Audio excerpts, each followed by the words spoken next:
Good morning. Today we will study about the strategy of planning in India. When we started to form the policies for planning in India, what we decided is to go in two directions: to plan for long period in a different way and to plan for a short period in a different way. So we decided to make long period plans and the short period plans. Or the long period, we decided the long period's goal and the short period goal. What are these?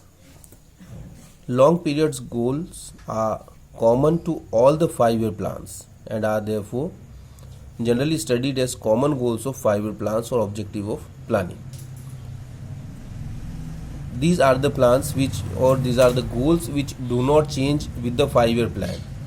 5-year plan exists for 5 years. It remains there for 5 years and after 5 years. So these long period goals do not change with the 5-year plan change. 5-year plans changed after every 5 years, but these plans do not change. These goals do not change. Then we have the short period goals. These are called the plan specific goals. It means these goals or these objectives are made for 5 years. If we are able to achieve within 5 years, that's okay. If we are not able to achieve in 5 years, then either we increase the time or we change and we go for the new objectives. So it decided after 5 years. So these goals change in every 5 years, and these long period goals are the goals which do not change in 5 years. They will be always there with the planning of India. So now we will try to understand what are these goals, what are the long period goals and what are the short period goals. Long period goals are just like the first is GDP growth. It is the first and foremost requirement of an economy that GDP should grow, and it should grow with a good speed. So this is the first long period goal that is being taken by the Planning Commission in India. Increase in GDP implies increase in the level of output in the economy. Increase in GDP, it means increase in the level of output. It implies an increase in the flow of goods and services in the economy. And when we get the GDP growth, when we have the good supply of goods and services in the economy, when we have the flow of goods and services in the economy in a positive direction with increase. So when we have increase in the flow of goods and services, and that is consistently, then we say that the economy is growing, or that is called the economic growth, and the economic growth is called the GDP growth. So we work for the GDP growth. There are two important factors of GDP growth. They are increase in resource base of the country. It means to increase the available resources in the country. So we make such effort that we can increase the resource in the countries, availability of resource, or maybe we find some new resources in the country. Then increase in productivity through innovative techniques. First, we should increase the resources, and second, we should increase the productivity with the use of new innovative techniques. so that we can produce more for the existing resources. So if we are not able to increase the resources, then also we increase the production. Planning in India is to ensure that natural resources are fully explored and production technology is continuously improved. We need to go in two directions. First, the resources must be fully explored. It means whatever resources we are having, we should use the resources completely.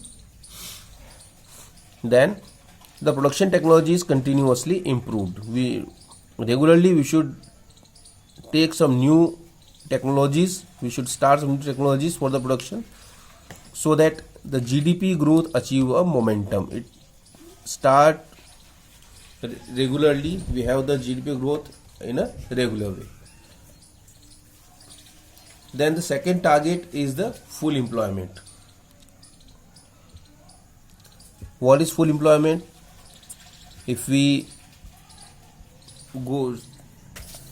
talk and if we go and try to understand the name, it is full. Full, it means all or complete. Employment, it means the people go to work.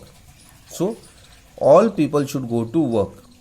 It is a situation in which everyone in the economy, in the country, who are able to work and willing to work should get work at a good wage rate. This is, if everyone will be employed, the social welfare also increased. So it is also called the social objective of planning. And when we have the full employment, we have the focus on inclusive growth, because everyone is included in the growth process. When we can achieve the full employment? When more and more people participate in the process of growth. And then the benefit of growth must be shared across a wider section of the society. So this is the full employment, a growth with social justice, because everyone is getting work. So social justice and growth. What do we understand by the term full employment? Full employment, we study that it is a situation when everyone go to work, everyone who is able to work get work. But it doesn't mean that the situation of zero unemployment. It means that everyone who is willing to work get work, but all the people do not get work. There are some structural changes that make many people unemployed. That type of employment always remain there. Then there is some natural unemployment which always remain in an economy. So these will be there, but the people who are able to work and who are willing to work, if most of them get work, then we can call it the situation of full employment. It can be judged with the another aspect, that is the optimum use of resources. If we are having the optimum use of resources, then we can say that we are getting the full employment in the economy. We don't consider the number of unemployed in the economy in that condition. So these are the two main objectives. The third, equitable distribution of equity, and the remaining we'll study in next video. Thank you.